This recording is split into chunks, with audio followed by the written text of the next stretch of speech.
이준석 전 대표와 한동훈 전 대표가 결합을 할 수도 있다. 이런 전망에 대해서는 어떻게 평가하세요?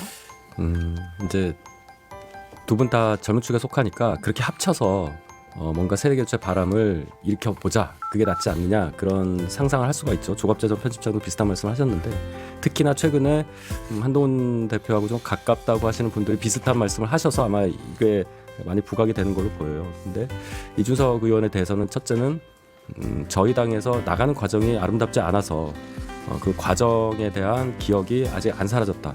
그리고 여전히 이준석 대표를 둘러싼 여러 의혹들이 말끔하게 해소되지 않았다. 그 과정에서 정통 보수 지지층이 받아들일 수 없는 부분도 일정 부분 남아있다. 이런 차원을 본다면 한동훈 대표를 많이 지지하고 있는 분들 입장에서는 이준석 대표와 뭔가를 같이 한다는 것을 대단히 거부감 있게 그렇게 생각하시는 경향이 있어요. 충분히 그게 있습니다. 그래서 이 부분은 지금 생각할 그럴 계제가 아니라고 저는 봐요. 나중에 정말 뭐 어떤 정치적인 격변이 있어서 뭔가 이런 것을 더 생각해 볼 만한 여지가 있을 수도 있겠지만, 지금 단계에서 한동훈 대표가 정치 재개도 하지 않은 상태에서 어떤 메시지를 들고 나와야 될지, 그리고 더 중요한 건 아직 뭐 탄핵이 결정된 것도 아닌데 이준석 대표가 무엇을 한다, 당 밖에 계신 분과 저희와 당을 달리하고 계신 분하고 뭔가를 도모한다는 말부터 한다는 것은 순서가 안 맞다고 저는 봐요. 저는 뭐 나중에는 손을 잡을 수 있을 것 같다고 생각을 해요. 우세훈, 우세훈, 유승민, 한동훈 이분들은 뭐 안철수 의원도 마찬가지고 이준석 의원이 나중에 충분히 열어놓고 손을 잡을 수 있다라고 생각하는데, 그중에 누가 후보가 최종 후보가 되는지 모르잖아요. 그래서 굳이 이준석 의원이 뭐 지금 얘기하거나 그럴 단계는 아니다.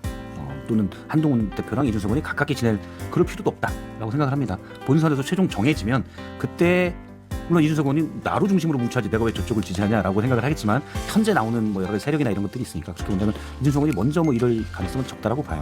네. 친한계 인사들 발언을 좀 보면 은근한 러브콜을 좀 던진다, 이런 평가가 있더라고요. 뭐 신지호 전 전략기획부총장 같은 경우는 이 의원이 본가, 그러니까 국민의힘으로 돌아올 시간이 가까워지고 있다. 그리고 언더 73의 류재화 당협위원장 같은 경우는 정치는 혼자서는 안 되고 같이 해야 한다라고 하면서 이준석 의원을 염두에 둔 발언을 했거든요. 근데 이준석 의원을 잘 모르는 분들인가 싶어요. 택도 없는 소리죠. 이준석 의원이 뭐 지금 장사하기 좋은 시점에서 한동훈 전 대표가 무슨 지금 검증이 다 된 것도 아니잖아요. 또 따져보면 언더독이에요.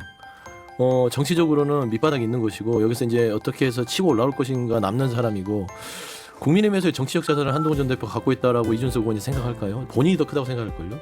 근데 굳이 거기에 가서 서포트하고 뭐 땔감으로 쓰여질 거라는 표현이잖아요. 신지호 전 뭐 의원이라든지 언더 73에 그럴 수가 없고, 저는 이준석 의원이 최근에 한동훈 전 대표에 대해서 52인가 셋 되면 옛날 같으면 손잡을 나이다 하면서 세대교체론에 낄 생각 하지 말아라 라고 얘기를 해요.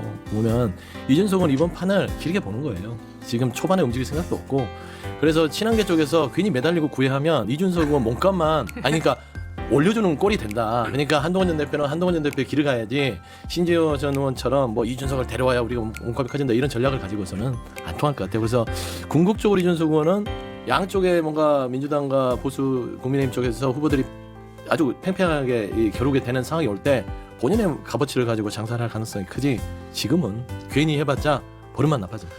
정치판에서 그냥 흔히 제가 보기에는 잘못 알려지고 있는 것 중에 하나가, 예를 들면 누군가 한마디를 하면 그게 일사불란한 그 전체의 생각이다라고 그렇게 판단하는 경우가 많아요. 근데 사실 전혀 그렇지 않거든요.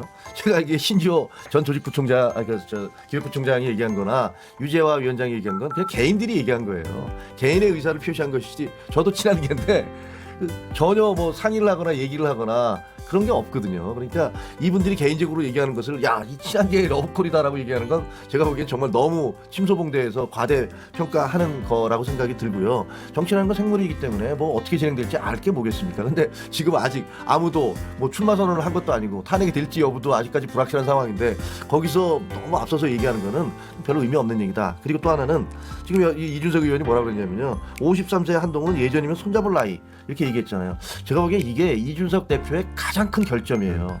갈라치기를 해요. 과거에도 이대남 이대녀를 갈라치기를 해서 그 이대남을 가져왔는데 이대녀는 다 민주당으로 넘겨준 그런 전례가 있는데, 53세의 나이가 손잡을 나이면 63세는 그걸 고려장칠 나이입니까?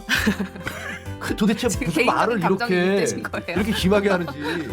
옛날이면 그게 말이 안 되는 소리예요. 손잡을 나이니까 너 지금 뭐 그 나이에 뭘 하겠다 그래. 그러면 53세 이상 된 사람들은 어떻게 보면 우리 사회에서 가장 중추적이고 핵심적인 분들이고 연령이 높아져서 이제는 60대도 아예 노인이 65세 아니다. 그러니까 이거 70대로 늘려야 된다. 이런 얘기까지 하고 정년도 65세까지 연장해야 된다는 얘기가 나오고 있는데 53세가 손잡을 나이니까 웃기지 마라. 세대 교체 이렇게 얘기하는 것은 너무 폭력적 언어예요. 알겠습니다. 그냥 뭐 말 한마디 한 것 같아요. 이준석 의원이 원래 스타일이. 근데